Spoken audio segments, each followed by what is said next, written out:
Cool.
You got it, Jeff?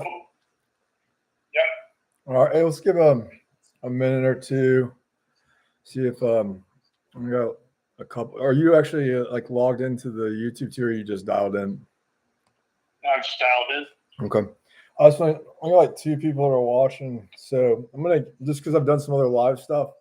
Now that we're really here for an audience, it's more just kind of connect and capture and listen and hear your story, and then because I think it's as we talked about earlier.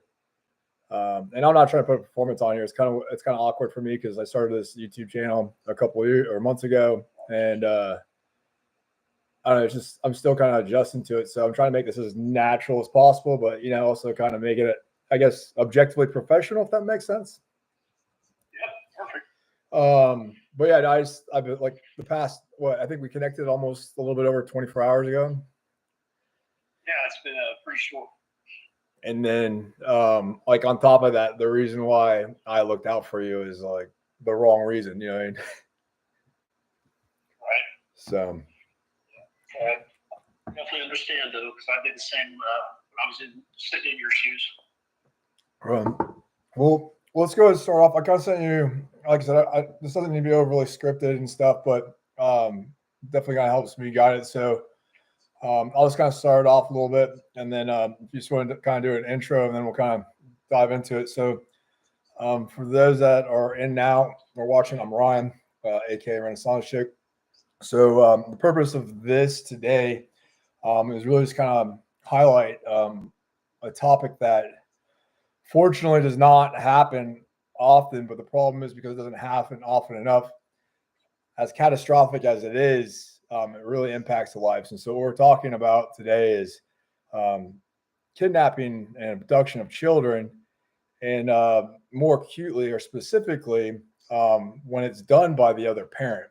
And so kind of just to tie everything together, I have Jeffrey Chafin. You go by Jeff, correct? And I pronounce your last name? Yep. Yeah, you're right.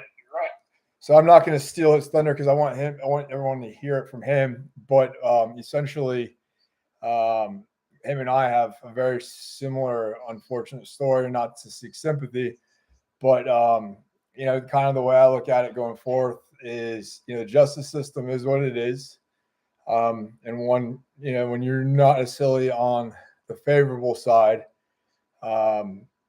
simply at the end of the day, outside the legal system, tastefully you can get out and share to make others aware if they care. So I kind of tied it together as, sharing creates awareness, which, those that, wrap into that, they typically care. So I'll pause there, Jeff, if you just kind of want to, this is where you came from, this is where you're at, this you're now just like, kind of basic. And then I guess if you're comfortable with it, just kind of like then get a little bit more deep dive into, boom, like, my child is abducted, and kind of go from there. Yeah. So, as Ryan said, my name's Jeff, and I unfortunately started going through all this international stuff back in but then about 2010 was when it all started. So it's been a minute, but now that I'm on the far end side, obviously hindsight's 2020. You look back and kind of getting out of that fog that Ryan's in right now, and so many others actually as well. So it's I could get a perspective on stuff, probably, that a lot of people that are out there that are in this situation that could hopefully help them out and, hopefully get their kids back. Right. So shall I go ahead and give a brief story? Well, yeah, I mean, if you don't mind, like, so, from what I got on the internet, like you're retired now, so prior service member. Yep. Yep. I think for so if you just want to be like, years. Yeah, so go ahead, like EOD, which I know is pretty high risk stuff with some of the stuff that I've done. Like we kind of, I definitely don't own your lane, but I've dabbled with a little bit of EOD. So From what I saw, you have all 10 fingers, so that's usually a pretty good success story with EOD guy. All 10 fingers and no Purple Hearts, so I came out good. Yeah, I'm sure people like patrolling with you. Yeah. I actually ended up retiring in 2019. Okay. So, yeah, and then I'm retired out of DC. Spent the last 3 years up there, and then I moved down here to Huntsville, Alabama, where I had taught previously. Right. You know, where all my nightmare had begun was here. And then, so let's just go back to like 2010. Like, I guess just kind of describe the circumstances. I don't like was like, and I'll get to mine, but like, were things like, were you married and like, were they, on the, like what did that look like in 2010?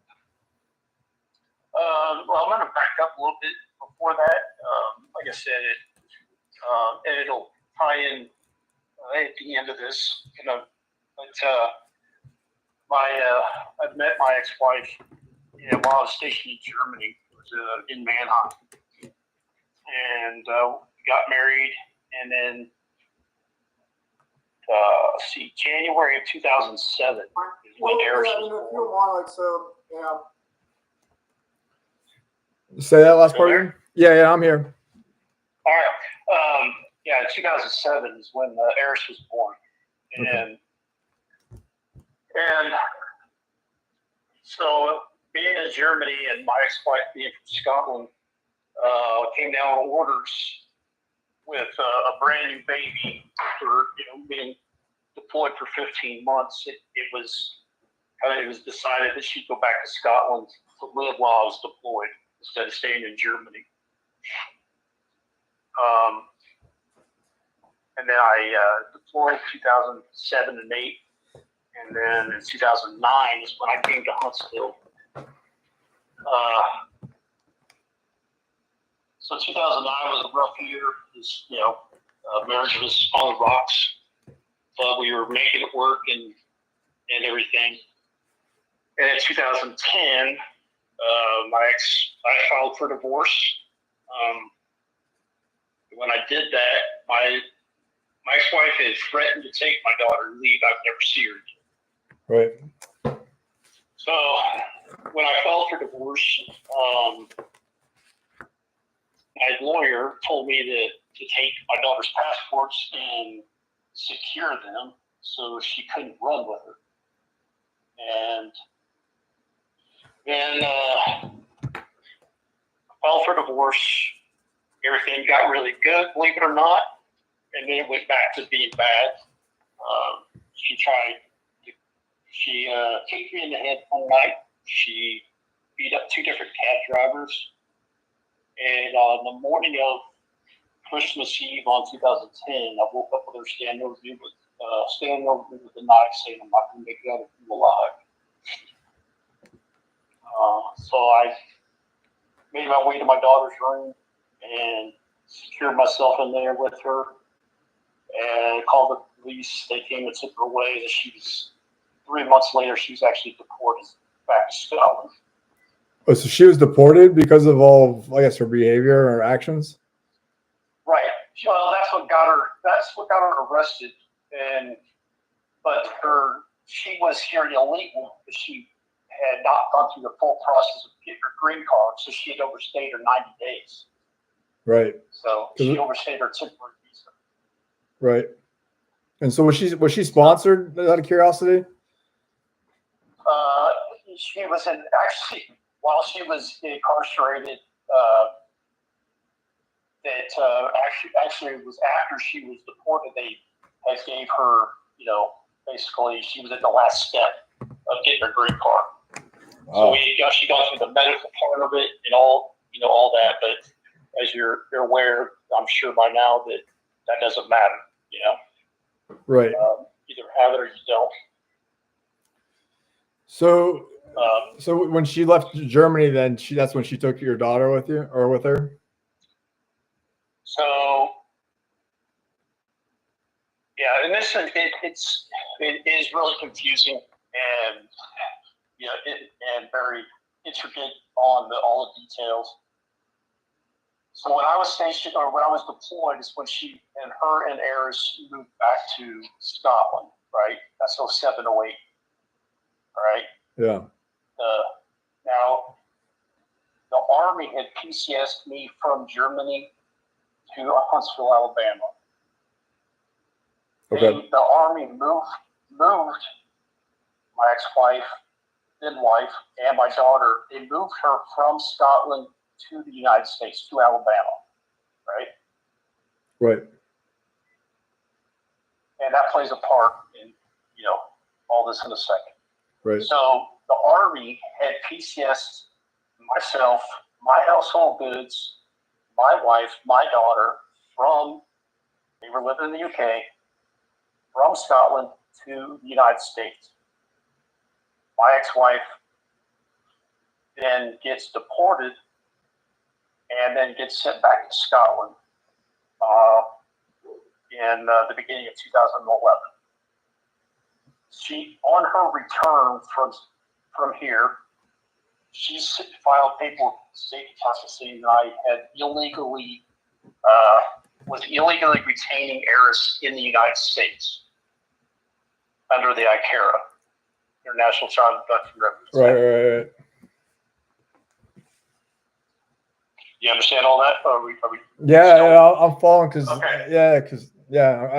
I what you're describing, like what we kind of talked about, like I'm following your breadcrumbs in some way, and I'll get to that, obviously later. So, but yeah, it's good to capture for those that are either following or listening at a later time, because just like talking to you, like you and I, I kind of open it up. Like, fortunately, there's not a lot of people that have to deal with what we have dealt or I'm dealing with.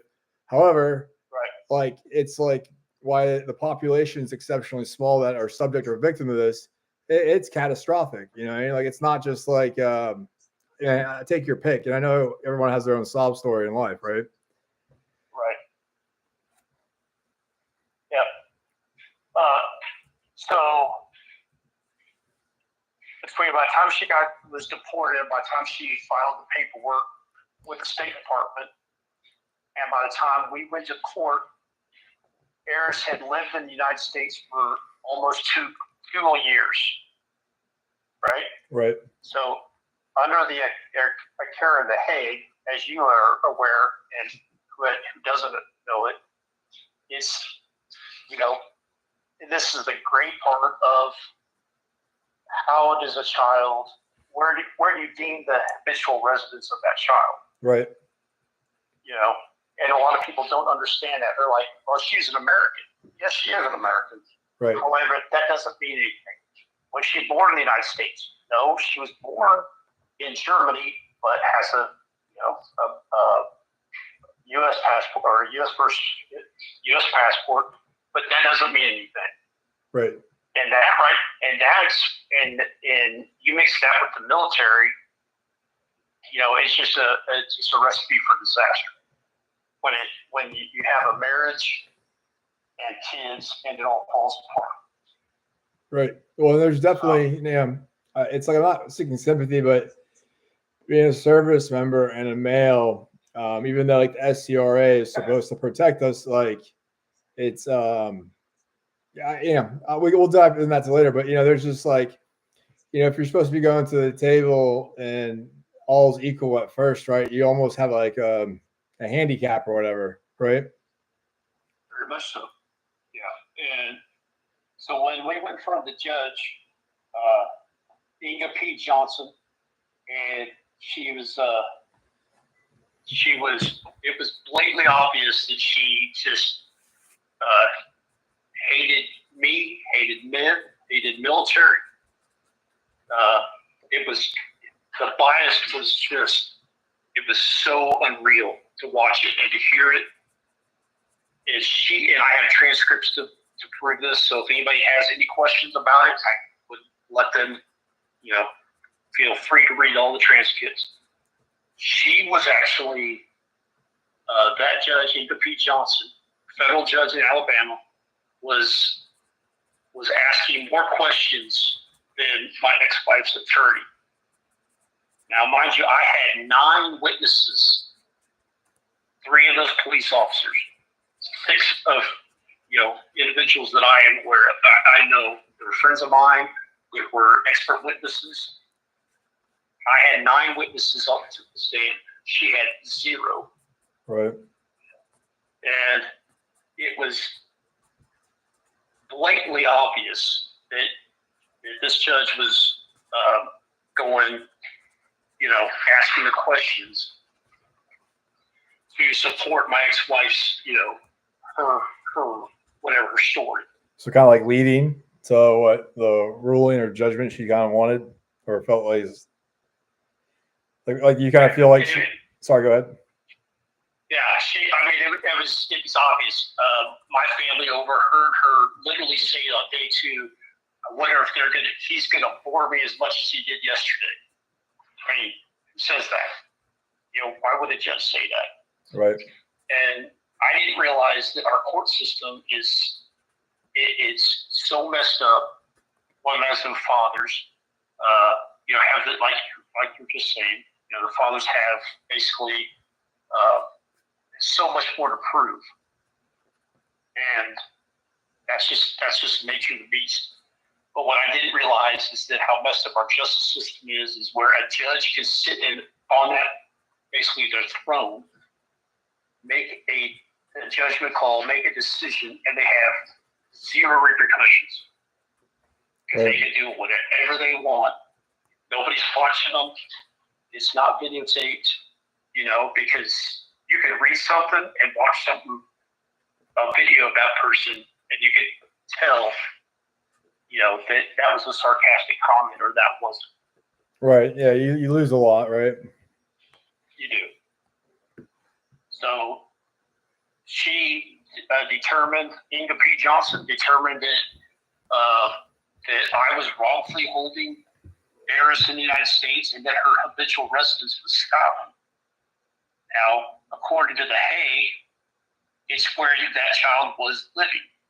Eris was living in the United States for almost 2 full years before then. Right. I, as a single parent, almost a full year. But she even said, this judge said, I don't even know what this law is. I've never been faced with this Hague stuff. I don't even know what it is or what it means. Now, real quick, this is all before the Supreme Court, correct, or not? Oh yeah, definitely. Okay. This is the first step. So in Alabama, right? In Alabama, yep. So then my lawyers, I had 2 of them, a local one and also had Bob Presto and Mike Neely. And we issued, asked for a stay. She denied the stay. And then it went to the 11th Circuit Appellate Court in Atlanta. And their determination was that I did not have the right to appeal because Eris was already out of the country. Well, as an American, you have the right to an appeal. Right. Right? I mean, that's our justice system, supposedly, this final justice system that we have. And because Eris had left that night, actually, that the judge came down with a verdict, the judgment. That's when my lawyer, Mike Neely, asked me, he's like, all right, so 11th Circuit saying this, what do you want to do? I said, all right, what's the next step? Because what is the next step after that? Right. You go to the U.S. Supreme Court. Now, he told me how much, the chances of actually being heard by the Supreme Court, 0.001% chance. And my thought process was, if I go to Scotland, which I did retain a lawyer over there. Right. If I go to Scotland, then I'm an American going into a Scottish court. How's that going to look? You know, how's that going to be? I'm already a man, a father, you know, in a court system that in America, I saw me even worse off over there. Right. But I wanted to give our legal system, our justice system, you know, that was, in my opinion, that was the best option I had. So I want to give our justice system, I want to give it the full chance. Right. Before I go over back. Now, one thing you haven't really touched base on, but we both can relate on, like, so you're talking like 2012-ish, like, I mean, that was like the height of, you know, GWAR, the global war on terrorism. So, like, knowing you were EOD, like, I can relate to your personal circumstances, and then, you know, just be like a service member on top of that, like, you know, as you see fit, because, you know, like I believe the military is a love-hate relationship. I love it more than the latter.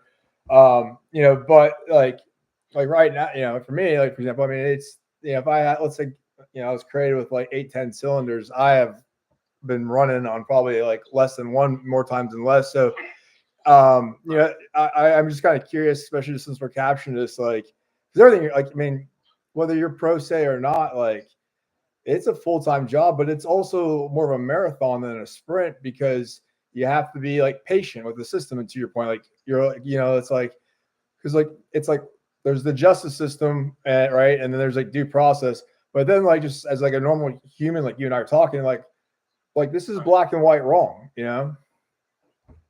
Yeah, and the one factor that, you know,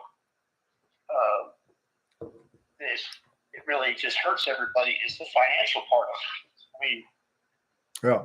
Thank God I have, you know, an amazing family up in Kansas City, and, you know,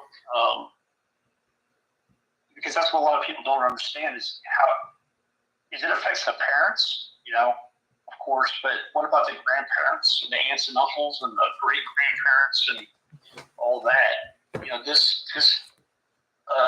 an incident like this affects so many people, and a lot more than what people, you know, expect or understand.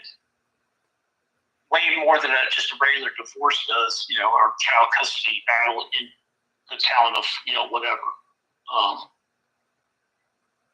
Because my mom and my mom and dad, they didn't see heirs for years, right? Right. They couldn't.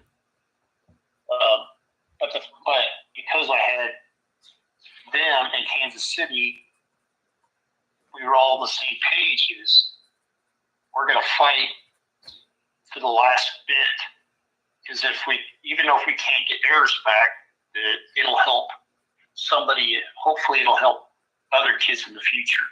Well, I can tell you, like, well, that's, I mean, the irony of it is, you know, it's like, I saw this like meme or something. It was like motivational, and it was like this gal. She was like, you know, are you that person that's going to plant the seed for a tree for someone else to enjoy the shade?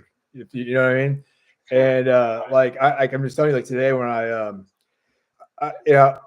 wanted to be as open and transparent as possible, but I have to be a little, I think, naturally, just be a little bit more cautious of like how much I disclose. But facts are facts, right? And so I really try to make sure that, like, what I say, well, it is all factual, but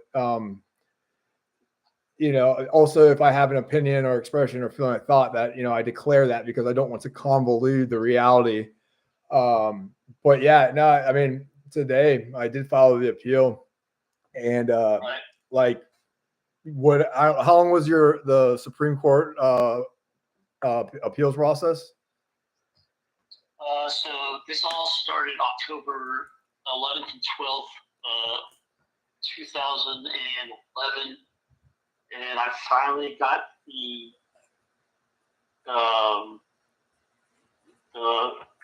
determination from the Supreme Court in February of 2013.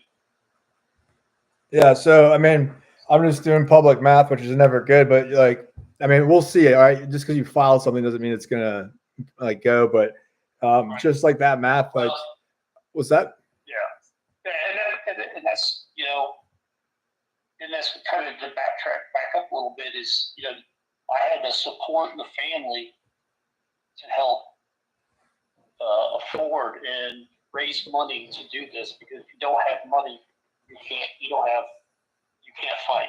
Right. You can't do it alone. And that's kind of like, well, I've gone pro se. There's the financial piece, and I know we talked, and it sounds like you were fortunate to find the counsel you did. And there's some also unique things that you shared, and I've shared that, like, you know, kind of approach this, but like, where I kind of got or am is, and I'm sure I don't know how many lawyers throughout like divorce to, well, even the present, is it's like kind of like you described that judge, like, you know, I don't want to talk poorly about all lawyers and stuff, but like, it's kind of like using you as like EOD, for example. If like we were to go like on a patrol, right, and there was like a suspected like IED, like, while I have a skill set that affords me the ability to do it, like you're absolutely more qualified, right? And I would rather, like, in the legal aspect of the lawyer, like, just tell me, like, the last firm that I had, I won't name them right now, but like the way they brand and market themselves, you know, I would have thought maybe at a certain point internally, whether it was the legal counsel I had retained, you know, like just do like a humble like 180 internally and say, hey, you know what, like this is like beyond my wheelhouse. And like, I don't want to be somebody's guinea pig, right? But the same token, like what I've learned is just like, you know, it's like you can't like, it's the care factor, you know what I mean? And like, you know, I've talked to some, like I told them, like, I know I'm like the 0.0000001% represent line. Like, I'm not proud of it, but like, this is wrong. And like, what, even if I can't make it right, kind of like we talked about, like, you know, you exhausted everything you could, and like, you know, that's kind of like where I'm at. But like, you burnt the trail a lot, or more than, like, you burnt the trail so I can just kind of pick up where you left off and hopefully have equal or greater resolve. You know, because like once you lose your kids, like what else do you have to lose?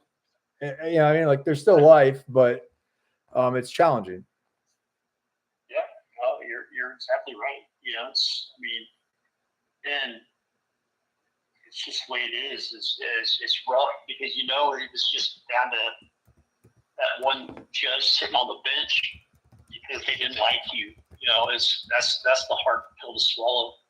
You know, when I showed that, you know, she was an alcoholic, I proved that, you know, she kicked me in the head. I proved that she's, you know, standing over me with a knife. I proved all this stuff, and it didn't matter. None of it mattered. Right. And it just, you know, and unfortunately, that just set my daughter on the path that was completely different than what should have been. You know? Yeah. No, it's tough. It's tough because, like, you know, how old was your daughter when this kind of all came to fruition? So I think she's like, what, a teenager now? Yeah, she'll be 18 in January. So she was about 12-ish, whatever. She was 4 and 5 when all this was going down. Okay. Yeah, my kids are a little bit older. It doesn't change the fact. I mean, because it's hard. Like, you don't want to, like, it's kind of like, I don't know what your approach was. It's like, I have lots of like things I would love to express, and there's certain things I told my kids that, like, hey, you know what? Like, I apologize to them. Like, I'm sorry you have to go through this. Like, it's not fair and it's not your fault. But I was like, hey, there's certain things you just, like, I can't tell you to turn it off, but I'm not going to discuss with you at this time. It's like, it's not their place. I mean, it's not our place to discuss that with our kids. You know, I would go over twice a year. You know, being in the military is kind of hard to do. I would fly over to Scotland. Sometimes it would take me 2 days to get there because I had to do it the cheapest way possible. So I'd fly Space A through Germany, take a train and a bus up to Scotland. And when I got there, I would take two suitcases. One had Christmas, one had her birthday. Yeah. And I carried a 2-foot tree, you know, and I paid a Christmas tree, and that's what we did every year. But I wouldn't talk about the case, of course, but it's, you know, but I was trying to do everything in my power to keep her out of it. Right. But you want to talk about it. You want to tell them how messed up the situation is, but you can't. And that's us as parents. That's our role, is to protect them. Right. Situations like that. But I know, like in my recent hearing, I don't go too much depth, but like it's like one thing that like I've seen kind of spun. It's like when like you as like the father or parent, because like I grant we're both like two males service members, like which is ironic, but like it does happen to women. Like we're not the only ones. So I hope like those that do watch or listening in don't think this is like a fathers versus mothers. It's more of just like more. It's really more. What's that? Yeah, I've met several mothers that this has happened to. I've worked with several mothers, and I've talked to them, and we worked together going up into DC on the Hill, and stood outside of embassies, and I've done all that. And it's not just men. Hey, moms get a fair shake. They don't get the fair shake either sometimes. Right. No, absolutely. But you talk about like kind of being like the bigger person, all this, and it's like I think it's more of an art to a science, right? Because I know like in a recent hearing, like so for example, there's a WhatsApp that my family, kind of like grandparents, aunts and uncles and stuff like we have with my kids, and like everyone's very positive, no one's petty. And I remember the judge asked, I'm gonna refer to her as the kidnapper because that's what she is. And asked the kidnapper, like, hey, like, is there like, connection, in whatever capacity? And there is a bunch. And so it's like, there's like two words that have stuck out with me lately. And it's called like pontification and poltering. A buddy of mine, Edgar Mills, he has served with him. He's a great dude. He does a lot of things, but he just started a podcast called Junto. And he talked about poltering, which I had heard that, but like no one really uses it.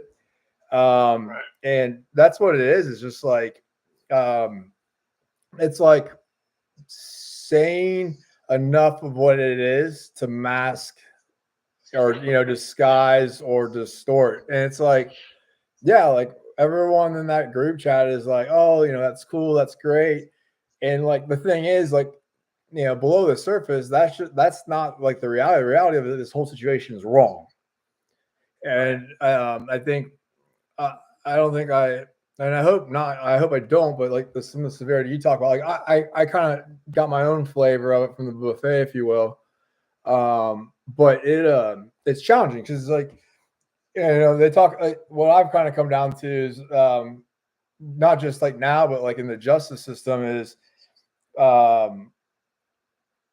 kids' best interest is justice, subject to the judge's ruling, right? And that's a tough thing, like a tough pill to swallow when you're in it. And it's like I never want to think of my kids as like a sacrifice for society, but like maybe I'm off, maybe you don't agree, but like I actually like I recognize by the timeline that this is all done, whatever that looks like. My kids are probably going to be old enough to choose, and like they even told me in Germany that that's what they know. And I told them, I was like, I'm not mad at them, I'm not upset with them, but I just told them, I kind of compared it to like when your parent tells you to finish your vegetables, right? Like, like I just told them, I was like, there's certain things that you guys are not privy to or aware of that I am, and I wouldn't be doing what I'm doing if I didn't think it was the right thing, in their best interest.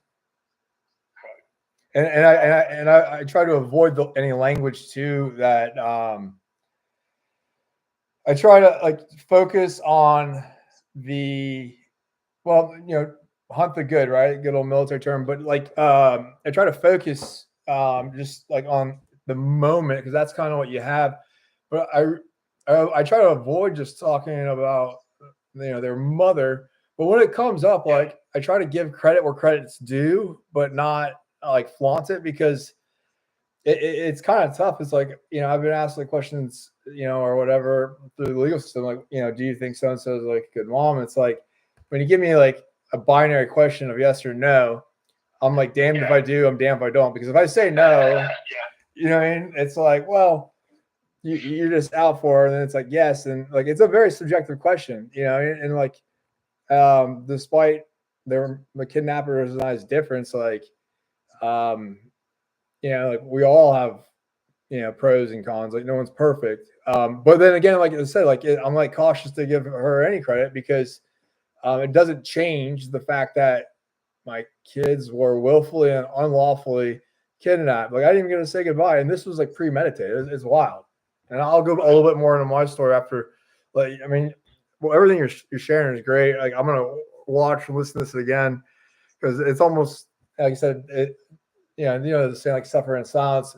But like, there's not a lot of us around, but it is a small niche group. Like it's just you don't. I don't know, like it's like the lottery, what I mean? Yeah. But not the right lottery. Yeah, you think we're not, you don't think it's hard to tell how many are out there, right? It's hard, okay. So and this is really hard for people to understand about the military when they don't understand how the military works, right? So you have, PCS, permanent change of station. As a soldier, Marine, Navy, all of them, you don't have a choice. Right. So you're moved, right? Okay, so a lot of people don't understand. It's not, privy to that military lifestyle. They don't understand that this is how it works. You are moved. You and your family are moved from point A to point B. And they move all your household goods, whatever. And they move, and that does play a part. I won't get into all the specifics and the details, but so the habitual residence doesn't necessarily play as much of a role as it does anybody else that has that option, those choices, right? Right. So that's, and how many military installations are all over this world? How many married, how many, Air Force, Army, that are stationed in Germany are married to Germans, like this yourself. How many South Koreans? How many times how many are brought to the United States because they are married, they have kids, right? So, but then, so they're moved, they're moved from a change station to that location. But then if that the mom or the dad is from that other country, get here and they're like, yeah, I don't like it, I'm not digging it. They just go back on their free will. You're as a military member, you can't do anything about it. Right. And then God forbid that if somebody is PCS to the United States and then they deploy for a year, and then if that mother or father takes the kids back to whatever said country, and you don't even know or whatever, how is that service member that's downrange going to fight a legal battle through the State Department for their kids while they're in Iraq or Afghanistan? Right. No, I hear you loud and clear. But that's so. What I'm getting at is what I talk about that I was up on the hill, that I went to just about every senator's office, handful of representatives. And that's why I was trying to get Harris's law passed, strictly for the military members to shed the light on the PCS of how that all is, with the military members being the focus, because it really doesn't have anything to do with, not just military members, but the press corps, the embassies, how many military are in the embassies, all over the world. Right. Well, so and like on that point, I was just gonna interject is like so like 2024, there's a lot of generational differences and stuff. I mean, we could get into like the politics and like the geopolitical environment, not necessarily the place for it, but like it's not me fabricating anything, like it's open source, but like recruitment and retention are tough. And like, I'm like, I want to make very clear. Because of the support of the organization, Chain Command, I've been fortunate to have, and I know not everyone, like, it's just like, it's not a military thing. It's an organizational thing, right? Because there's good and bad leadership everywhere. But like, I've been very blessed, and like, I don't take it for granted. And I know, like, kind of to your point, like I can't do this alone, but I have to be willing to, like, be on point, right? Like, take, and it's empowering to know that I have that. But like, I grant, like, again, like a small sample of the population, but like, you got recruitment and retention and then readiness. And you know the deal with like readiness, like the slides always need to be green and stuff, but you go into like behavioral health or mental health of it. Like, I mean, we barely know each other, but clearly if you did that, like, you actually take pride in being a father. And nothing against other men, but like, I mean, the reality of it is not all men are like, they father the same, and there's some cultural differences and whatnot. And I try to be mindful of that, because like, the kids don't choose you, you choose them, but you also have a vote on how you do it. And the irony of it, irks me, is like, I actually enjoy being a father, and I also enjoy serving my country, but I didn't think like serving my country was going to be used against me. And there's actually even laws out there. It always does. Right. And so it is hard for me this day and age. Like, not that like an 18-year-old is thinking about getting married and having kids. But and I don't want to sound like petty or, but like, you would think, like, not that we should get, like, we are considered a vulnerable population, so to speak, because of like the nature of our just being a service member and like, the deployability and all that stuff. But there's also protections out there, and it's not privilege, it's protections, because there are people that have championed stuff. And so that's kind of like one of my internal conflicts. It's like, it'd be one thing if like the claim, I've been accused of like, whatever kind of diagnosis or whatever, but it's very superficial. And that's why I kind of like, am, like, unless I find someone else, like, I want somebody to stand up and object and be like, well, like, where are you getting that from? Because when I did that last year in Pro SA, it was actually very empowering, not because I was in control, but and I'm not saying all the lawyers I've had beforehand were inadequate, but like, it kind of like kept in check the narrative, because like literally like what I felt like most of the time beforehand, it was like gossiping. It's like, oh, I heard this, or the stigma, right? Like, I don't know how many deployments do you have? Four active, one peacekeeping. Right. So, I mean, I'm just saying, like, with that, like, and I know with you, from what it sounds like your deployments were longer duration. Like, I have 6, I think shy of like 36 months, but like, people just assume, and not everyone, that like, you're a degenerate or a misfit or, whatever have you. But like, we both know too, like, it's like, so there's some people, like, when they do a double tap or a double shot, like, that's what their trigger. And then the other ones are getting a double shot espresso at the green bean. You know what I mean? So, and it's not like, so it's that's kind of like, not to go down a rabbit hole, but I think that's one of the challenges you have. Like, and that's what's kind of motivated me, is like, similar to you, but a different pedigree. It's like, I don't want to make that, like to your credit, like, if you like look at your name, like, I'm like looked to try to find anything wrong with you, but like, your efforts did not, I think, fit what people would expect, because like, I've lost more friends or colleagues or whatever to like self-inflicted stuff, like, because of similar stuff like this. Right. And so, like, to your credit, and I want to emulate that, like, kind of look up, like I said, like, pick up the baton, keep going, is like, it's more important not how you start, but how you finish, right? Exactly. And I think it's not like the courses with me. I want to kind of compare it to like an exhibition or a game. Like, I hate that, because it's not about, like, especially with like our circumstances. It's like, I remember when I was in Germany, I told everyone on the court, I was like, my kids are the biggest losers no matter what. Like, you know what I mean? Because like, what's that? Yeah, no, the kids are losing out. you know, and you know, if it wasn't for the military, I would have moved to Scotland to be closer to my daughter, you know, but I didn't have that option. Right.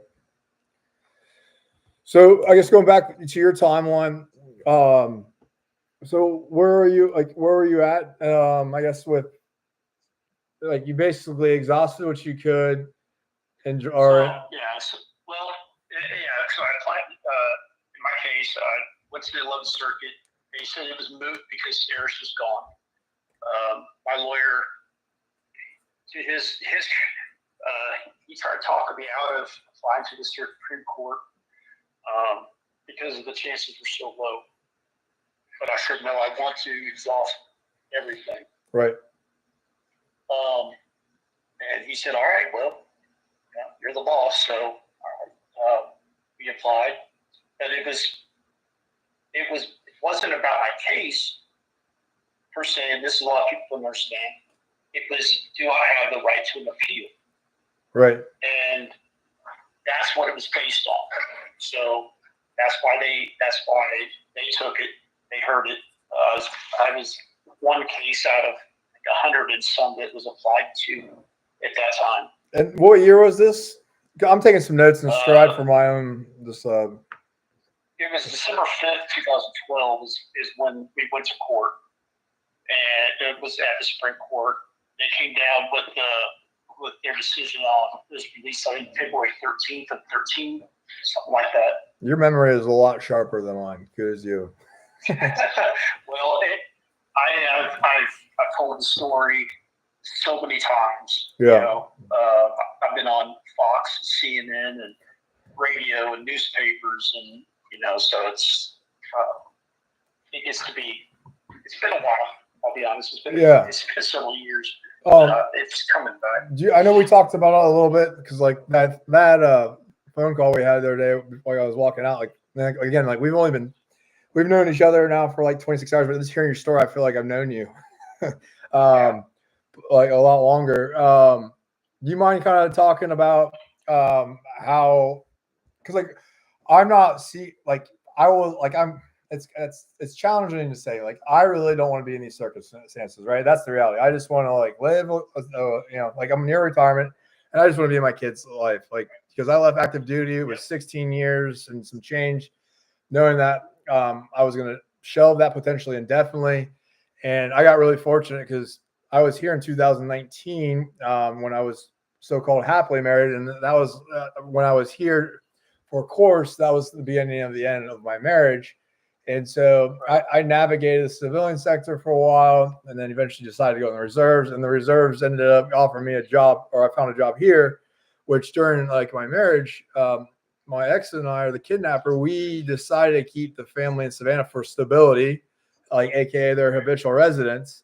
And I was able through HRC to work it. So when I was done here, I would have a job back in in Hunter Army Airfield in Savannah.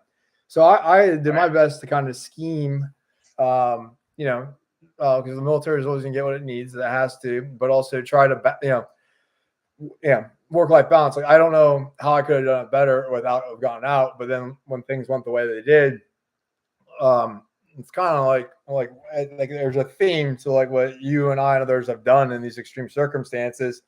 It's kind of like challenge the status quo and do what's unexpected. Because I can tell you, it's like when it was, I didn't like advertise, but when it was brought to attention, I could tell it was a shocker because not to toot my horn, but I got plenty of like accolades. Like, hey, Ryan's a good father. He's just never around. And I'm like, all right, well, if that's the determining factor, like I can change that. Because in my marriage, that was explored at least twice.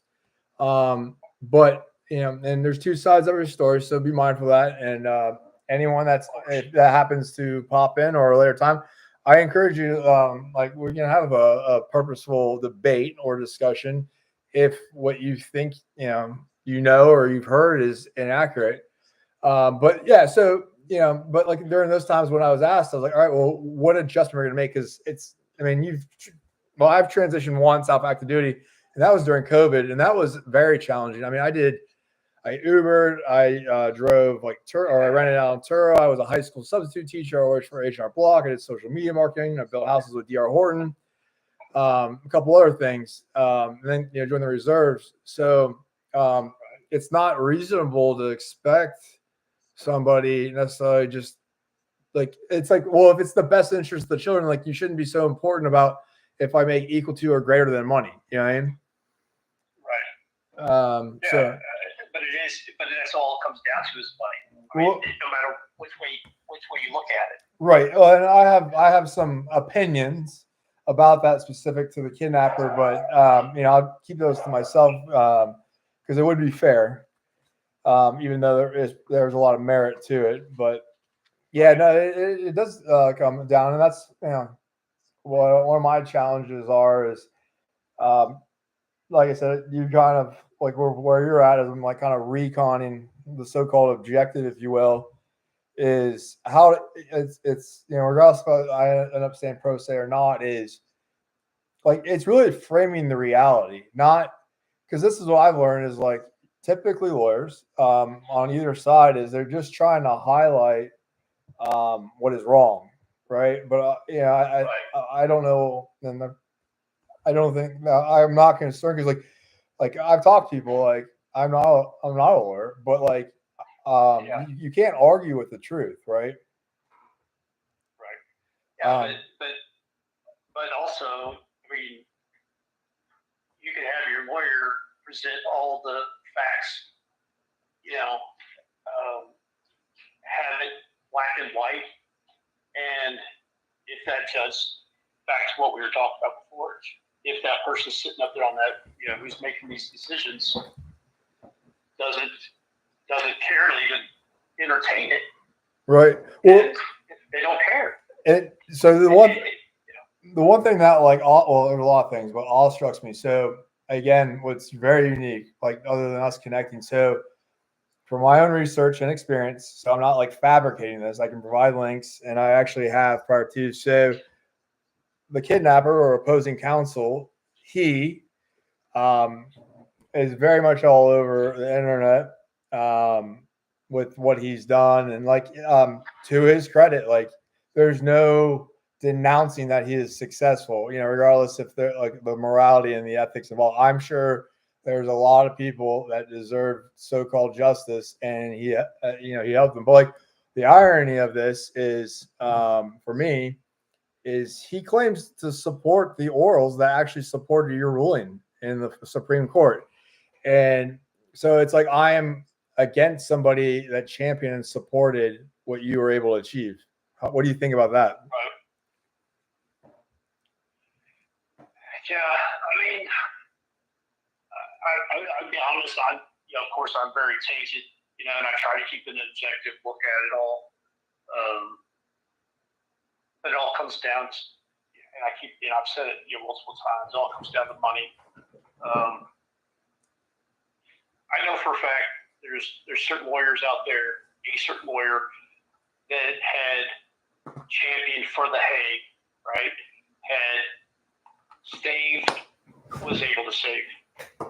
Was able to keep their clients' children in the United States, right? Right. But for some unknown reason, talk to the judge about having those children go back to their other country to have last goodbyes, right? To say goodbyes. Why would you do that? Right. And those children were never returned back to the United States. And that lawyer dropped back his client.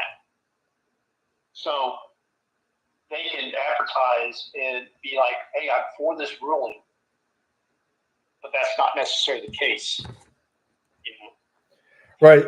Well, and like on my circumstance too, I guess how did like you said you're on Fox and stuff, and like I said, I just want this to be over with, and I want my kids to do well. And, it's like and I feel part of their well-being is me being involved in their life. I mean, I can like what if things to death, but like I'm still kind of like on course of what I would argue is like kind of my life plan in terms of like, retirement from the military and, what that looks like. So I could be, but that got hijacked with me or from me. And that was even presented during my last hearing. It's like, I have a 9 to 5 job, and you know how it is in the military, 59-minute rule and all that stuff. And it's just like, are you kidding me? And like, and that's kind of like why I told you I started this channel. You know, I was really in a down place naturally, following the abduction. And I was really fortunate to be afforded support. And what I've learned is like, if you don't believe in yourself, no one else will, right? And it has to be genuine. It can't be artificial. And it seems like every time that like I want to quit or give up or stop, like I'm telling you, like I don't know. I'm not very religious. I'm not an atheist. I believe there's something greater than myself, but like I've been dragging my feet since the ruling just because it was a big, you know, blow. Because I'm like, and there's a lot more to it, but you know, then we connect, and here we are talking, just telling your story and my story, you know, with the hope that, like, you know, the way I look at it, based off of the circumstances now, is the worst case scenario is my kids stay in Germany and I will still be involved in their life. And I know your outcome's a little different, but that's what I assess to be the worst case. And I don't know if the kids are going to come back, but like what I kind of look at is, and we all have something to lose, but like one of the two most important things in my life were essentially just, you know, like, hey, here's a shopping spree to Ryan's life. That's how I would describe it, you know, and take the two most precious things that are there. But now I'm like, man, I don't want anyone else have to feel like this. And it's like, I don't want to be associated with being like a martyr or a crusader, but you took my kids away, so I have a huge void in time. You know what I mean? Like, so, and like to your point, like, you know, money unfortunately drives a lot of this, but that's the sad thing too. I mean, I don't know how much I have a clue, but all this money could have been like, you know, kids' best interest, right? Yeah. I've spent between, you know, as in my family and hundreds and hundreds of thousands of dollars.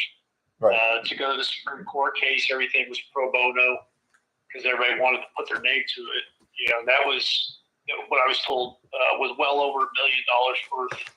I had the Ivy League Penn State Supreme Court clinic, is what they call it. Professor Beavis is the gentleman's name. They helped write all the, you know, all the papers and all that.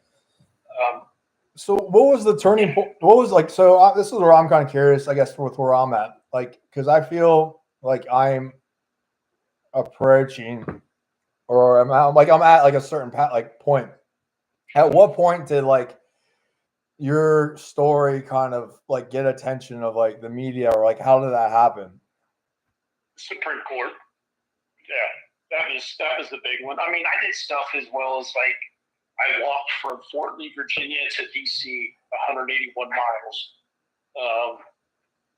And I had to do it over certain weekends because my chain of command was not very conducive to that, but whatever. But I got on the news for that. There was several things that were on the lower channels, you know, the local news networks that were talked about. But no, the Fox and the CNN and all that was as soon as it hit the Supreme Court, and that was, you know, it was just nonstop. It was crazy. Right. And then I guess how like so it basically once it got to a certain level, that's when it attracted. Oh yeah. Because what happened is when it went back to the Supreme Court, they remanded it back down to the 11th Circuit, and Justice Ginsburg said, "Hey, you need to hurry up. This is a child's life, you know, being affected. This, that, the other." And the 11th Circuit decided to take their sweet time and wait like 9 months. So to say, they didn't hear my case until like November. This was February of 13. Right. Now, sorry, go ahead. But when we went to the 11th Circuit, my lawyer got 2 sentences out of his mouth, and the main judge, chief judge, stopped him and was like, are you trying to tell me that, Judge Inga P. Johnson made an error on this decision? He's like, yes. He's like, I seriously doubt that. I find that hard to believe. So the 11th Circuit ruled into her fate, and to keep the original,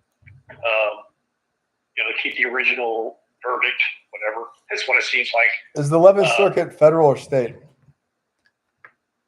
Federal. 11th Circuit's all your southeast court systems. It's based out of Atlanta. Yeah. Okay. And then I reapplied to the Supreme Court. They did not hear my case, so I then went to Scotland and fought 2 years over there, in which I lost.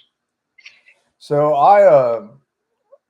so it's, I could go back in time. I would again, it's like I disclose all this, but I want to place emphasis. Like no one should find themselves in the circumstances, but knowing what I know now, especially when it was imminent, because that was like one of the challenges. Like I was pretty frantic. Like it's like if I act on my own regard, it's going to be spun like Servicember does X, Y, and Z.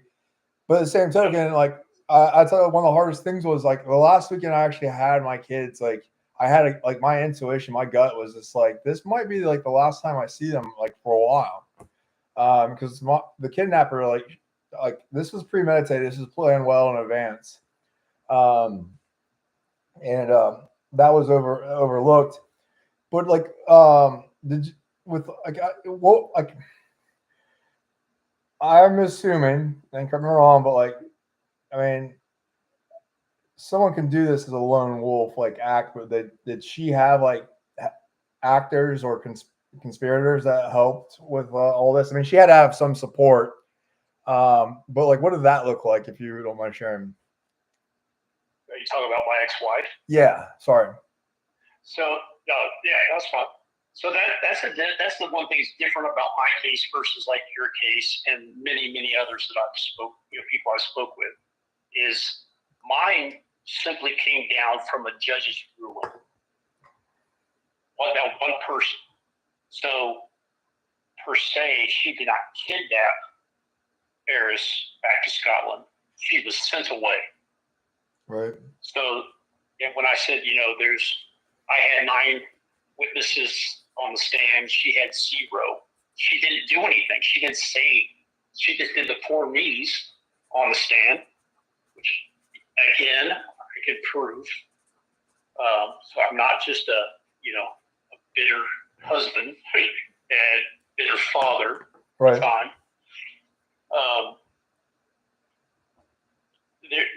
That's the difference between like yours. Yours was premeditated. She had to have some support. Now, my ex-wife had support back in Scotland. Her mom and her brother was able to get everything ready for her. So I want to say it was the day 2 or day 3 after she got back is when she signed the paperwork that I had illegally retained Eris in the United States.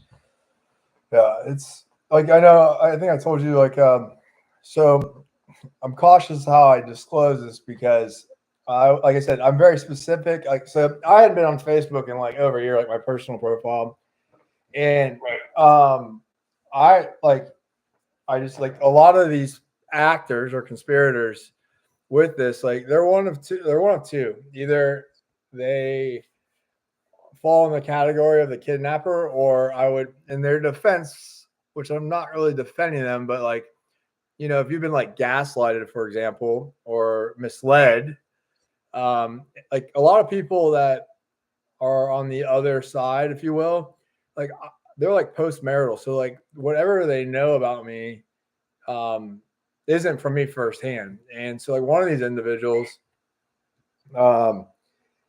is a co-founder of a very significant organization that's like pro-veteran, pro-service member, all that stuff.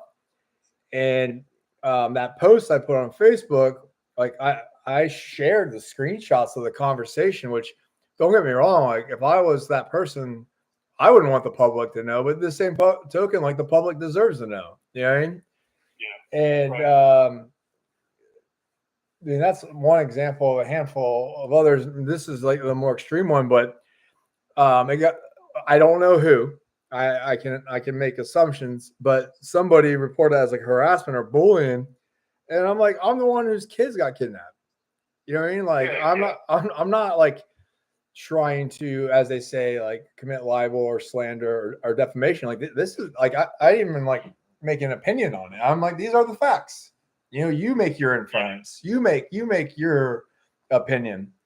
And that's what's like challenging and frustrating is like like the claim or the argument, if you will, is like comparable to like a tree.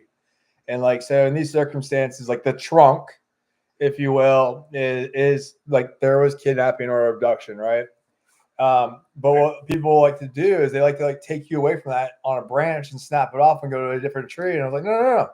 Like this was like willful and unlawful and willful actions. And like just taking notes, like there's like did any criminal stuff come up on your end, like other than like some of the incidents like with your ex-spouse? The fact that she was arrested. Well, I guess like I mean with like child abduction, like this is civil right now, right? Or like did yours ever go like criminal? Like because like my concern is this, like, and I've told you when we talked for the first time yesterday, like I have like 3 priorities, and if I was to like rack and stack them vertically, first and foremost is what is the best interest of my children. Right. And then the second one is the public interest, which, like, to your credit, like you champion because you're like, all right, the writing's gone on the wall.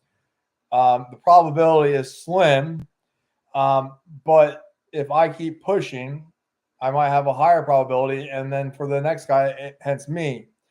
And then the other thing, like, and then so kids, like, children's best interest, public's best interest, because like I was just saying, like yours, like not only like does this not that happen to anyone, but like for a service member, like how are you supposed to do your job when the system's not even looking out for you? And I get there's like a little bit of personal responsibility, like I'm not trying to downplay or like I mean I did choose to marry the kidnapper, you know what I mean? Like I got that, but at the same token, like while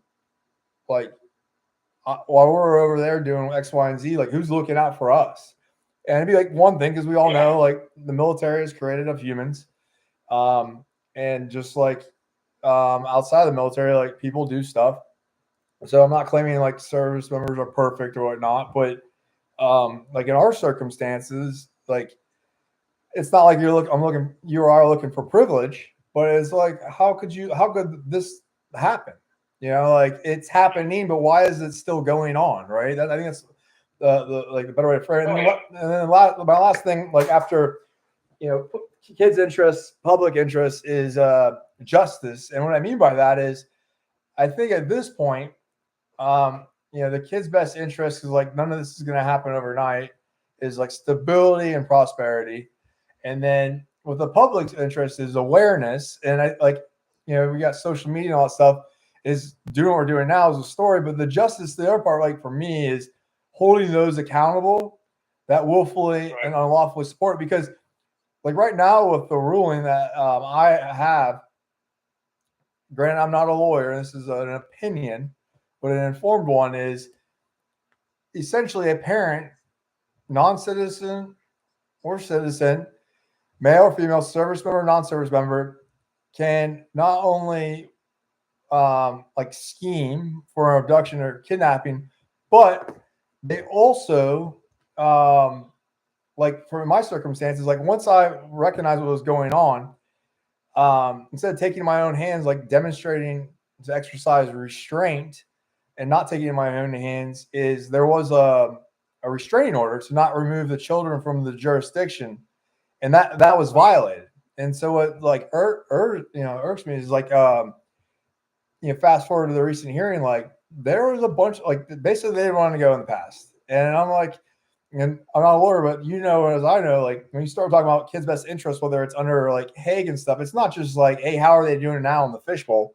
And I know it's like not an easy topic for you because you're ahead of me, but like this is like the few people I've talked to that are in our shoes, like, you know,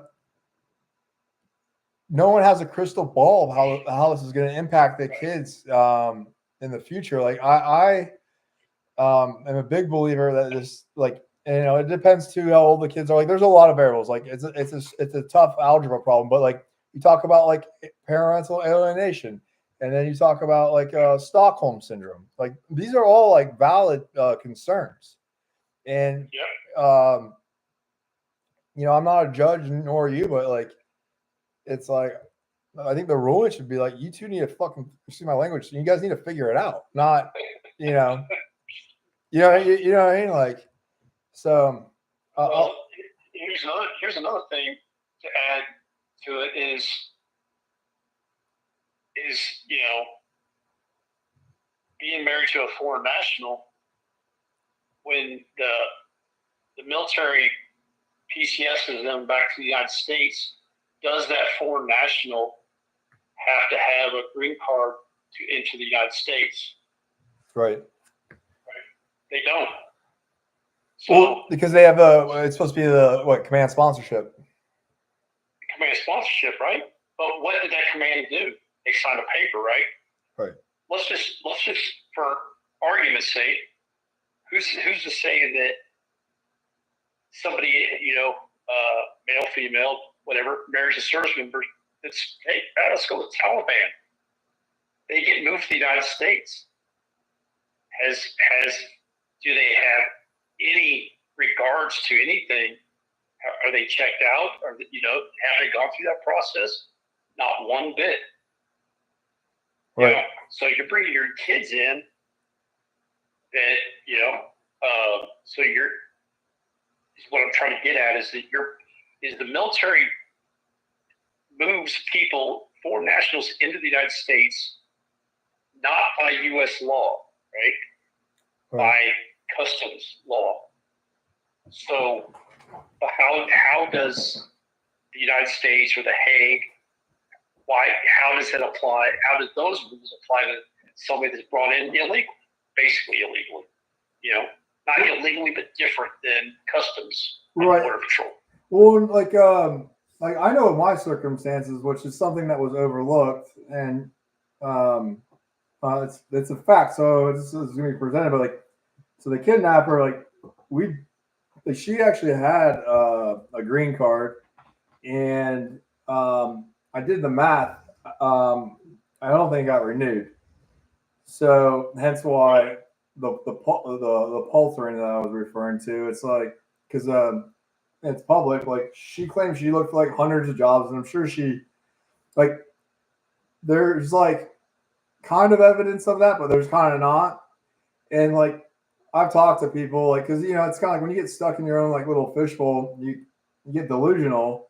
And like, I know somebody told me, like, well, and like my ex, like, she's very qualified, to her credit. Like I said, give credit where credit's due.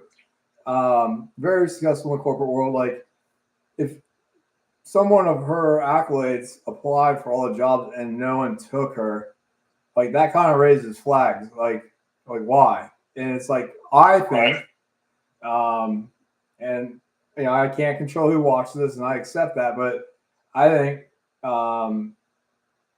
there was intention to not take those jobs. So, because the thing is, out of all the places in the world she was able to find work was back in where she's from, which, and I've told this to multiple people, so 2012, we were married, and so I used to be a stepfather, which is a whole separate topic, but we actually did very similar to what you're supposed to do in the States, which is, hey, we're moving, we want to move together as a family unit.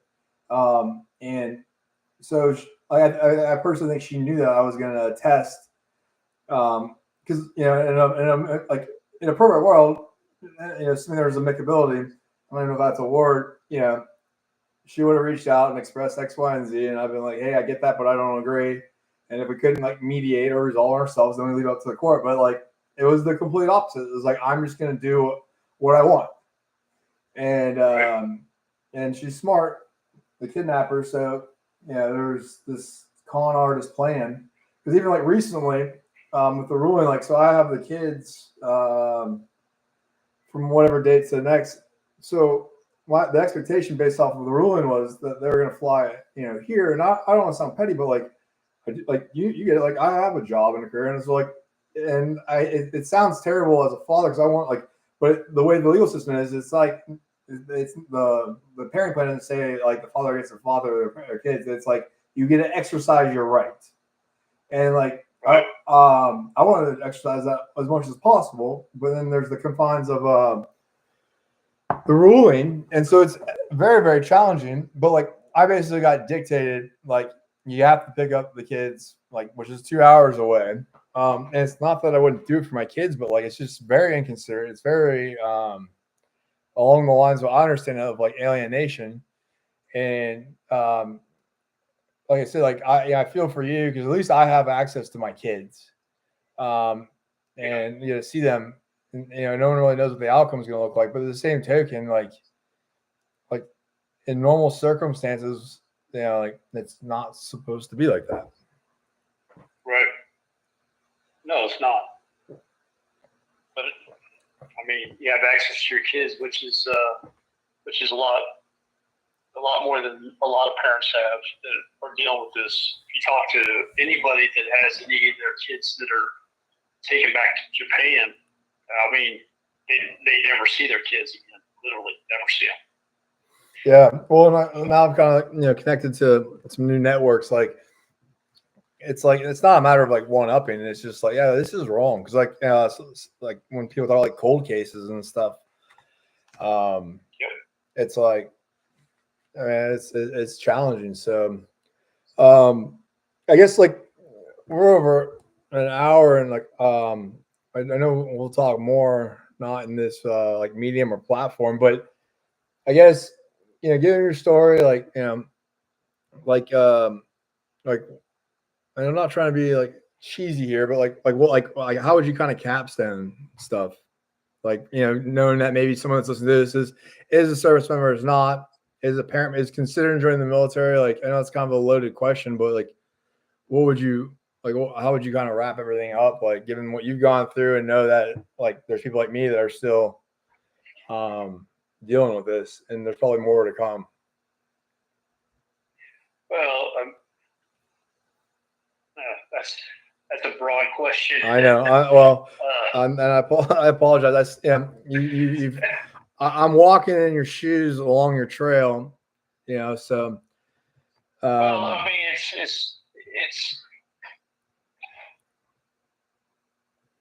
so it's that's a there's so many different. You talk about those branches in the tree. There's so many different avenues, on this whole situation. And so my thing is that of the person, mother, father, whatever, that is in the situation, who I fear for the most is the mother or father that's in the situation that doesn't know anything about any of this. Right. And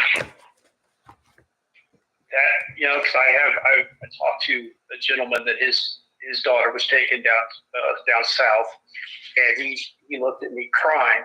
He's like, "Are you trying to tell me that there was a chance I could have got my daughter back?" I said, "Yes." Right. Right. No, it's well. So, I don't know if you. Sorry, go ahead. It's awareness. I mean, I don't want to sound cheesy or anything, but that's what it comes down to. It's, and if anybody's in this situation that finds himself like yourself, get on the internet and reach out to people and find people and look and find because I've got the experience that you don't yet, that you are going to achieve, that you will eventually, you are going to pass it on. And It's just a broader network. And as fathers being looked down upon, over the years that we have and forever, that's going to change. It is changing. It's going to change. It's going to get better. But Right. you got to take care of your kids. Right. Well, and I think like my brother and I, kind of that logo you saw, like I was telling you, like it's not a nonprofit, it's more of an initiative right now. We'll see what ends up coming to fruition, because really, not to sound selfish or conceited, but I'm just kind of more focused on my own case, because why it is focused As you on should. right. As you should.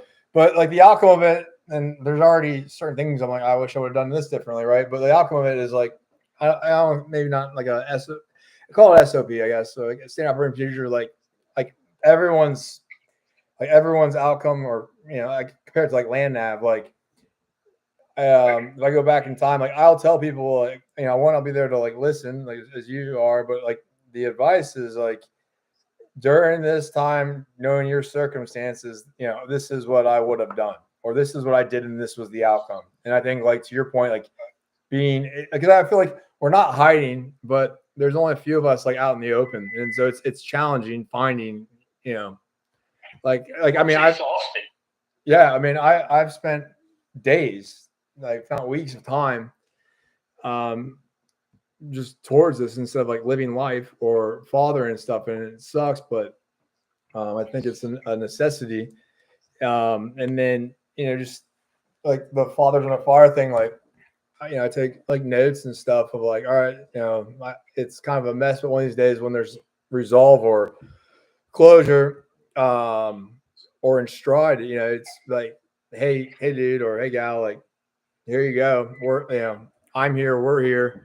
Like we know what it's like, what it feels like, and like I said, hopefully maybe provide some relief, I think, because I know like not just limited to these circumstances, but even like with divorce, like I don't need, speaking for myself here, I don't need sympathy. I need either support or solutions, because sympathy just it adds laundry into the spin cycle. It doesn't really finish it, right? Right. Yeah, and one other thing I like to add is a lot of people. I was talking to the gentleman, his name's Colin McRoberts, and he had his case go to the Supreme Court as well. And he mentioned something. I tracked him down like you tracked me down. I tracked him down through Yahoo. It was a little harder back in 2010. Yeah, I can imagine. But I found him, and which I didn't understand at the time, he said, look, don't give it everything you ask. Right.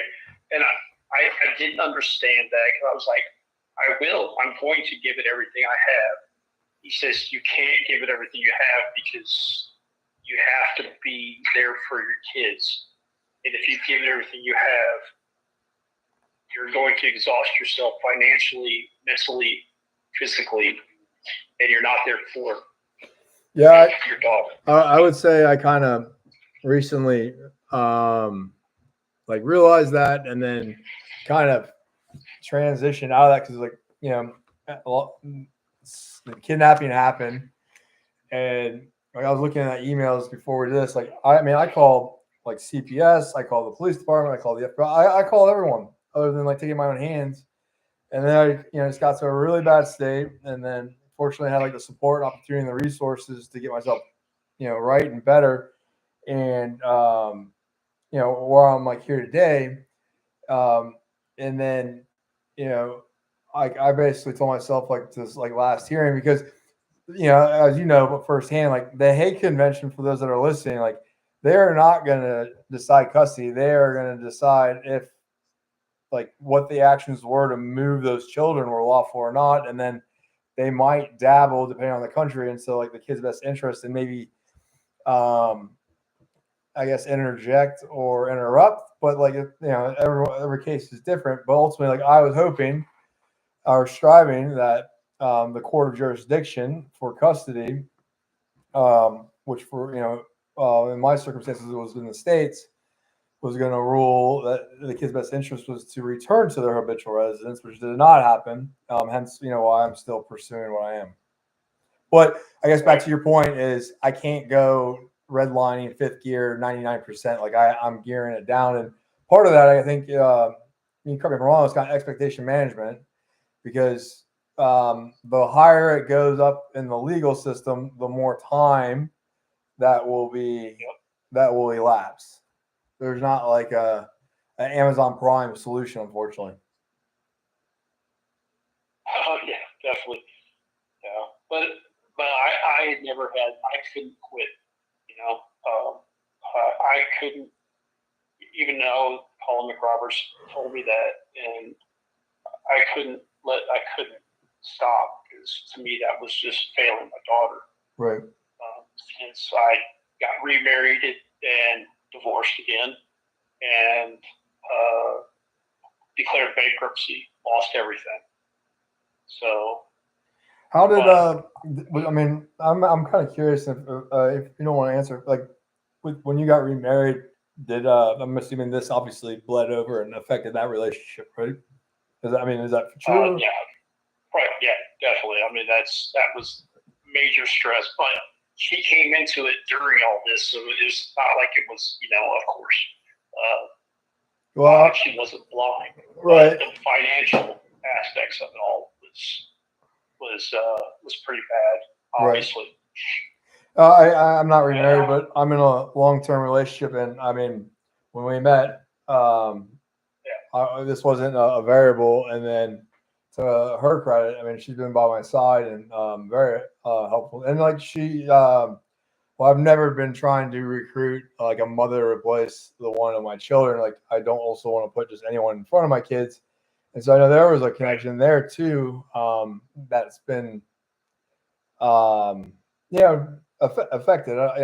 So it's unfortunate because, like you said, like this doesn't just affect like the individuals such as you and I. I mean, it has like ripple effect like through a lot of people, depending on what that network and everything looks like. So, a question. Oh, go ahead. Go ahead. No, it's a different direction. So I was gonna let you finish or continue.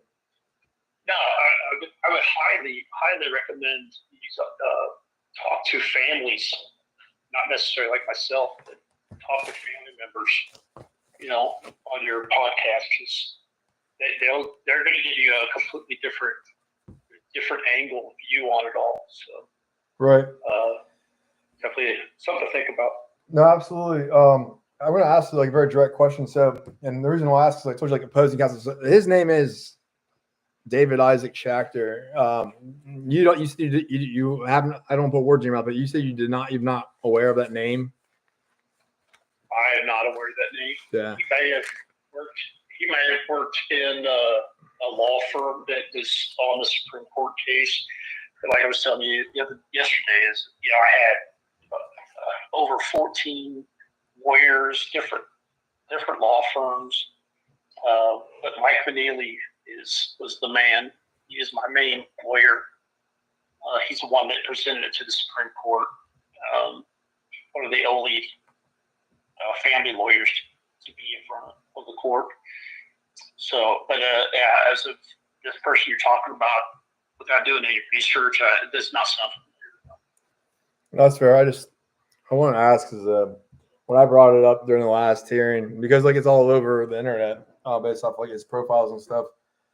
Because he tried to downplay it, saying this is just a simple like case of modification of custody, but no, like again going to the paltrying and pontification, like no, like this is not like it could have been, but yeah, it's not about custody. Oh, exactly. So and that like in any Hague lawyer would know that. Right. Well, this like I said, this guy's very successful to his credit, but he doesn't just focus on like if you like look online, like I mean he's done a lot of stuff for his firm has, and then like if you look at it, like they have good ratings. So I mean like he has good outcomes or effects, without looking into like the morality or the ethics, because like justice is very subjective. Definitely. Like I think of like the movie like Liar Liar. Yeah. So yeah, it's a mess, man. But like yourself, that are starting this. I didn't have this option when I was doing it. I had Facebook, but this is going to reach a lot more people. And I'll share some names to you about who you could talk to. Get on here as well. It'll definitely be able to get you some good information. Yeah. Is there anything else? Because I know we'll be more in touch, and I appreciate your availability and your counsel and your just everything. Like I said, it's just really ironic that like I found you, and then you actually reached out. So, but yeah, I guess like me for like. Yeah, no, it's man, like the situation sucks, but it's great to connect, right? So, I guess kind of question: is there anything else you got? Because if not, I'll close it out. And no, it's all good, man. Just anybody's out there, drop my name, drop my phone number, if it reaches out to you. Yeah. I'll definitely talk to anybody that's in that situation. Yeah, and I'm gonna say something that's not gonna be very well taken to some of those, but I guess I don't know who's gonna watch this down the road. This is not a threat; it's a promise. But like, if I have my way, those that supported this knowingly and willfully, like, I will exhaust similar to what Jeff has in my capacity to seek justice, because there needs to be. It's kind of like the nuclear triad, right? Like, we use strength for deterrence in the military, and like there's it's kind of like, remember like the sharp stuff, like basically like they're not making it popular to kidnap, you know what I mean? Like right. Like, so that's what I kind of look at this is like, I don't know the outcome with my children as time elapses and like they're not in quote unquote immediate danger, but like at the same token, through the awareness piece, not just of like, hey, this happened, but also there's other people that knew this happened and they didn't do anything. That's what's kind of concerning, especially for those that actually like do not know me. So what I'm hoping to do is illuminate that this was just not a lone wolf act, that this was a lot, there's a lot more to it. It's a complex operation. So on that note, man, I will let you go. And I will definitely be in touch. Like you said, I know you, I should send with you like the status. So I got some work ahead of me cut out, but over the holidays, I'm gonna be pro sane until figure something else out. So yeah, just stay in touch, brother. All right, man. Well, thank you, and I'll let you go. Take care. Bye. All right, bye. All right, everyone. For those that listen, this is Renaissanczyk, where messes are signs of life. There's more to fall on this. Like I said, I started this channel a couple of months ago, and it's blown up. And it's a platform that my intention is to leverage for good causes, and not just limited to this. So feel free to drop any comments or feedback, recommendations. If you know someone that's in the circumstances, my email is on this page. It's renaissanczyk@gmail.com. And as like Jeff said, and I'm saying, like, it's not just limited to this. It's more about just doing the right thing. And with the understanding that people aren't perfect. So until next time, take care. Out.